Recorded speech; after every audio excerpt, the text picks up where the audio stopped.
अस्सलामुअलैकुम, welcome to promote Sindh YouTube channel. मां आहियां दीपक।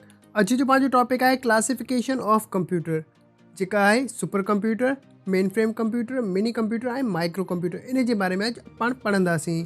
हाणे मां तव्हांखे ॿुधायां, जीअं तव्हांजे साम्हूं इहो पिक्चर आई आहे, इहो कंप्यूटर आहिनि जेका पाण इस्तेमालु कंदा आहियूं, ठीकु आहे। बट अगरि मां तव्हां सां पुछां त इहो जेका तव्हांजे साम्हूं पिक्चर आई आहे, इहो कंप्यूटर आहे या अगरि आहे त कहिड़ो कंप्यूटर, तव्हांखे ख़बर कोन हूंदी। त अॼु पाण इन जे बारे में ई पढ़ंदासीं त कंप्यूटर कहिड़ा कहिड़ा हूंदा आहिनि। त अॼु जे टॉपिक जो कॉन्टेंट जेका आहे उहो हूंदो जनरेशन ऑफ कंप्यूटर। उन में हूंदी classification of computer by purpose, ठीकु आहे। पर्पस जे हिसाब सां त उनजो मक़सदु छा आहे, क्लासिफिकेशन ऑफ कंप्यूटर साइज़ जे हिसाब सां ऐं classification of computer working mechanism जे हिसाब सां, ठीकु आहे। हाणे जीअं तव्हांजे साम्हूं इहो हिकिड़ो चार्ट ठहियलु आहे, इहो मां तव्हांखे सम्झायां। पर्पस जे हिसाब सां सम्झायां त ॿ क्लासिफिकेशन ऑफ कंप्यूटर आहिनि। पर्पस जे हिसाब सां general purpose, special purpose. Size जे हिसाब सां ॿुधायां त super, mainframe, mini and micro, ठीकु आहे। हाणे मां तव्हांखे वर्किंग मैकेनिज़म जे हिसाब सां ॿुधायां त एनालॉग, डिजिटल एंड हाइब्रिड। त इहे टे टाइप्स आहिनि। अॼुकल्ह जेका पाण कंप्यूटर इस्तेमालु कंदा आहियूं उहे हूंदा आहिनि desktop, workstation, notebook, tablet, handheld and smartphone. सभिनीनि खां पहिरीं त मां तव्हांखे क्लासिफिकेशन ऑफ कंप्यूटर पर्पस जे हिसाब सां ॿुधायां। इहो छा आहे त on the basis of purpose computer are classified as general purpose computer and special purpose computer, जेका मां तव्हांखे हींअर ॿुधाए चुको आहियां। हाणे मां तव्हांखे ॿुधायां नंबर 1 जेका जनरल पर्पस कंप्यूटर आहे उहो छा आहे। जीअं तव्हांजे साम्हूं इहा पिक्चर ठहियलु आई आहे, जनरल पर्पस उहो आहिनि जंहिंमें तव्हां ईमेल सेंड करे सघो था, डॉक्यूमेंट सेंड करे सघो था, डॉक्यूमेंट ठाहे सघो था, डॉक्यूमेंट प्रिंट करे सघो था। हुन में तव्हां म्यूज़िक हलाए सघो था, वीडियोज़, गेम खेॾी सघो था। हुन में तव्हां इमेजिस एडिट करे सघो था, साउंड एंड वीडियोज़, ठीकु आहे। ऐं इन से अलावा इन में इंटरनेट ब्राउज़िंग थी सघे, ठीकु आहे। इहो छा आहे, जनरल पर्पस कंप्यूटर। ऐं इहो अहिड़े तरीक़े सां ठाहिया विया आहिनि जेका इलाही टास्क परफॉर्म करे सघनि, ठीकु आहे। ऐं इहो लिमिटेड नाहे हूंदा आहिनि, दे आर नॉट लिमिटेड।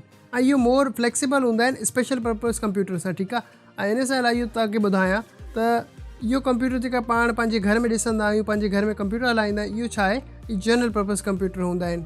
हाणे मां तव्हांखे कुझु अहिड़ा टास्क ॿुधायां जेका जनरल पर्पस कंप्यूटर करे सघंदो आहे। जीअं हुन सां डॉक्यूमेंट तव्हां ठाहे सघो, प्रिंट करे सघो उन डॉक्यूमेंट खे, जेका ऑलरेडी मां तव्हांखे ॿुधाए चुको आहियां। Play music, video and games, send email, browse internet, ठीकु आहे। इन सां अलावा तव्हां जेका आहे मॉडल्स ठाहे सघो, बिल्डिंग जा, व्हीकल जा ऐं ॿिया सिस्टम्स हूंदा आहिनि अहिड़ा। जीअं हिन में ऑटो कैड हूंदा आहिनि, इहो वॾा सॉफ्टवेयर्स हूंदा आहिनि जेका माण्हू इस्तेमालु कंदा आहिनि। इन सां अलावा हिन में तव्हां इमेज एडिट करे सघो, साउंड ऐं वीडियोज़, ऐं इन सां अलावा इलाही अहिड़ी शयूं जेका इहो करे सघंदा आहिनि, ठीकु आहे। अहिड़ा टास्क। हाणे मां तव्हांखे ॿुधायां स्पेशल पर्पस कंप्यूटर छा हूंदो आहे। इहो हिकिड़ी स्पेसिफिक टास्क लाइ हूंदो आहे। हिन खे तव्हां इन एग्ज़ाम्पल सां अंदाज़ो लॻाए सघो था। जेका तव्हांजे साम्हूं डिजिटल वॉच आई आहे, छा हिन में तव्हां ईमेल सेंड करे सघो था, नथा करे सघो। डॉक्यूमेंट ठाहे सघो था, नथा ठाहे सघो। इहो जेका बि क्रॉस लॻियल आहिनि, इहो तव्हां हिन में कमु नथा करे सघो। इहो जस्ट हिन जो कमु छा हूंदो, can display and change time. इहो तव्हांखे टाइम शो कंदो ऐं तव्हां हिन में टाइम चेंज करे सघो था। इहो हिकिड़ो स्पेसिफिक टास्क आहे। त इहो छा हूंदा आहिनि, स्पेशल पर्पस कंप्यूटर। इन सां अलावा ॿी मिसाल ॾियां त जीअं CT स्कैन मशीन हूंदी आहे, हिन में तव्हां ईमेल नथा सेंड करे सघो, डॉक्यूमेंट नथा ठाहे सघो, कुझु बि कमु नथा करे सघो। हिन जो कमु छा आहे, can take images inside of human body. इहो जेका आहे, इहो इमेजिस कढंदो आहे ह्यूमन बॉडी जे अंदरां। जीअं मतिलबु CT स्कैन जो तव्हांखे ख़बर हूंदो मशीन जो कमु। इन से अलावा मां तव्हांखे ॿुधायां रोबोट। रोबोट छा आहे त इहो जस्ट हली सघे थो ऐं इन सां अलावा को शइ खणी सघे थो, कैन लिफ्ट ऑब्जेक्ट्स, ठीकु आहे। हिन में तव्हां ईमेल सेंड नथा करे सघो, हिन खे प्रिंट नथा करे सघो, हिन सां कुझु शइ या हिन में म्यूज़िक ऐं वीडियो नथा हलाए सघो। त इहो छा आहे, हिकिड़ी स्पेसिफिक टास्क खे परफॉर्म कंदा आहिनि। त इहो छा आहे, स्पेशल पर्पस कंप्यूटर। हिन खां पोइ जीअं तव्हांजे साम्हूं इहो आयो आहे GPS, ठीकु आहे। हिन में छा हूंदो त हिन में बि तव्हां को हिन में ईमेल सेंड नथा करे सघो या ॿिया टास्क परफॉर्म नथा करे सघो। हिन जो कमु सिर्फ़ु इहो हूंदो, कैन नेविगेट, तव्हांखे रस्तो ॾेखारण, तव्हांखे मैप जेका GPS आहे उन जे हिसाब सां इहो गाइड कंदो बसि। त जेका स्पेशल पर्पस कंप्यूटर, इहो मां तव्हांखे ॿुधाए चुको आहियां। इहो सिंपल स्पेसिफिक जेका टास्क, हिकिड़ो टास्क हूंदो आहे, उनखे परफॉर्म करण लाइ ठाहिया आहिनि। दे आर लिमिटेड, इहो लिमिटेड हूंदा आहिनि। They are less flexible than general purpose computer. इहो लेस फ्लैक्सिबल हूंदा आहिनि जनरल पर्पस कंप्यूटर सां। They are design to be use for special set of task and can not be use for general purpose. इहो simple मां तव्हांखे सम्झाए चुको आहियां। हिन सां अलावा तव्हांखे इहो ॿुधायां था स्पेशल पर्पस कंप्यूटर जेका हिन जी एग्ज़ाम्पल्स ॿुधायां त कहिड़ा कहिड़ा हूंदा आहिनि। जीअं गेमिंग कंसोल आहे, ठीकु आहे। उन में छा हूंदो, सिर्फ़ु तव्हां हुन में गेमिंग करे सघो था, ॿियो को कमु नथा करे सघो। जीअं हुन में को डॉक्यूमेंट नथा ठाहे सघो। डिजिटल वॉच आहे, उन जी एग्ज़ाम्पल मां ऑलरेडी तव्हांखे ॾेई चुको आहियां। उहो सिर्फ़ु टाइम शो कंदी आहे ऐं उन में तव्हां टाइम चेंज करे सघो था, ॿिया कमु नथा करे सघो। एक्सरे ऐं CT स्कैन मशीन आहे, उन जो बि कमु ईअं ई आहे।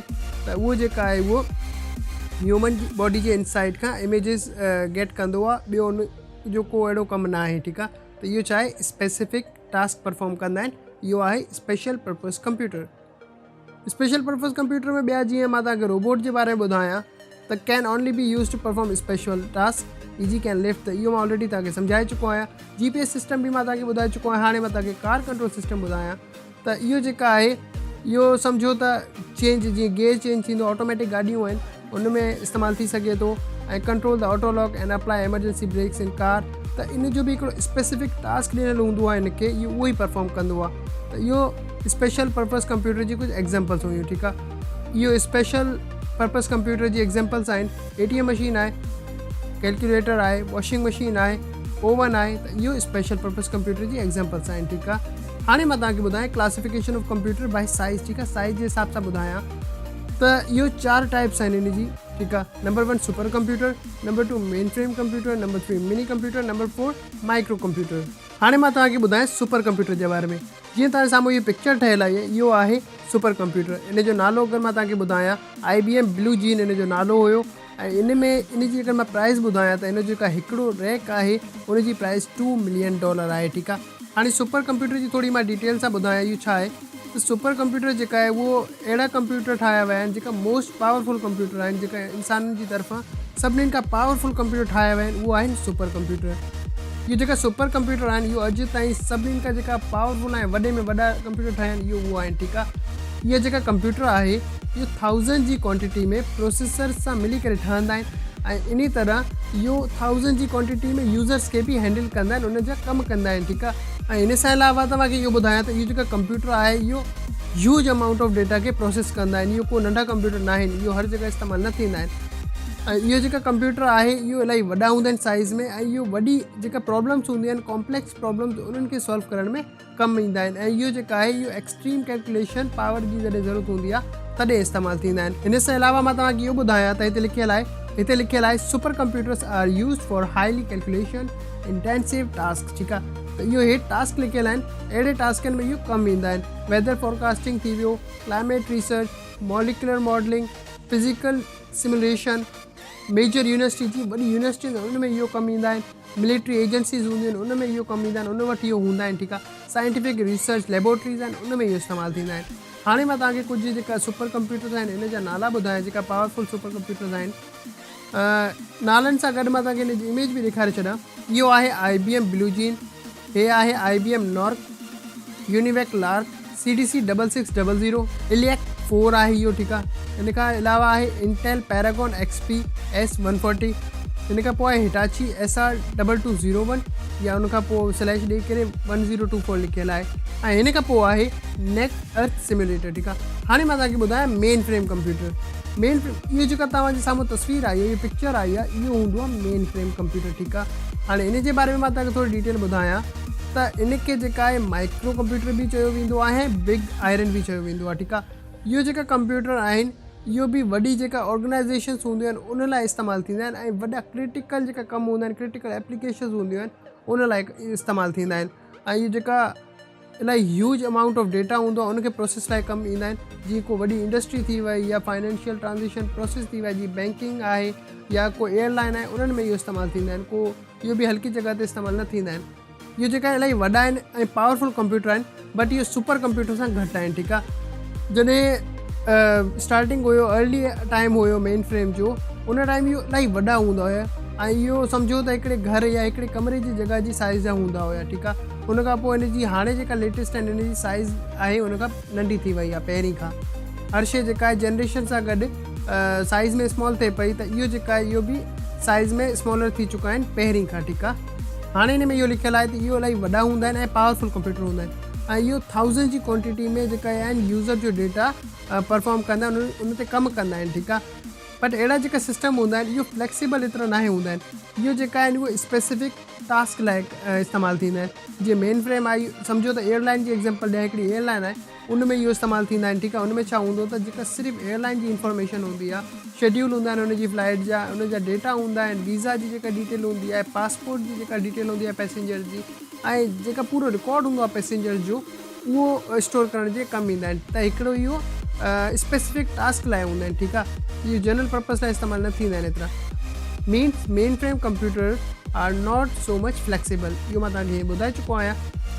हाणे मां तव्हांखे ॿुधायां कुझु पावरफुल मेन फ्रेम कंप्यूटर जे बारे में, ऐं हेठि जेका लिखियलु आहे इहो उन कंपनी जे बारे में लिखियलु आहे जेका मेन फ्रेम कंप्यूटर्स ठाहींदी आहिनि, ठीकु आहे। हिते लिखियलु आहे जीअं तव्हांजे साम्हूं नाला लिखियलु आहिनि। हाणे मां तव्हांखे कुझु इमेजिस सां ॾेखारे छॾियां। इहो तव्हांजे साम्हूं जेका कंप्यूटर आयो आहे इहो आहे IBM सिस्टम Z9, ऐं हे जेका कंप्यूटर आहे इहो बि मेन फ्रेम कंप्यूटर्स आहिनि। हाणे टॉपिक आयो आहे मिनी कंप्यूटर्स। मिनी कंप्यूटर छा आहे इहो तव्हांखे ॿुधायां। जीअं तव्हांजे साम्हूं हिकिड़ी इहो पिक्चर आई आहे IBM AS400, इहो आहे मिनी कंप्यूटर।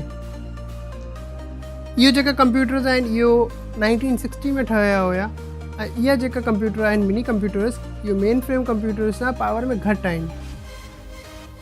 हिन में जेका आहे प्रोसेसिंग जी वॾी कैपेबिलिटी हूंदी आहे, इन करे कॾहिं कॾहिं इहो जेका आहे मेन फ्रेम कंप्यूटर जो बि कमु करे छॾींदा आहिनि। इन करे इनखे मिड रेंज कंप्यूटर चयो वेंदो आहे।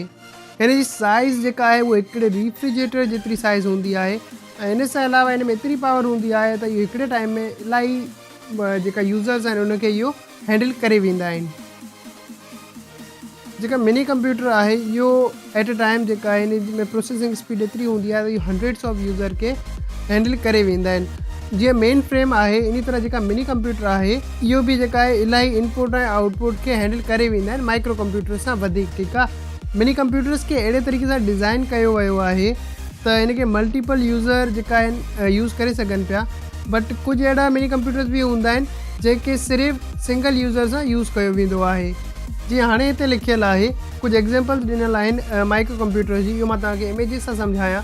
हिते लिखियलु आहे मिनी कंप्यूटर, इहो जेका HP 3000 लिखियलु आहे इहो मिनी कंप्यूटर हुयो।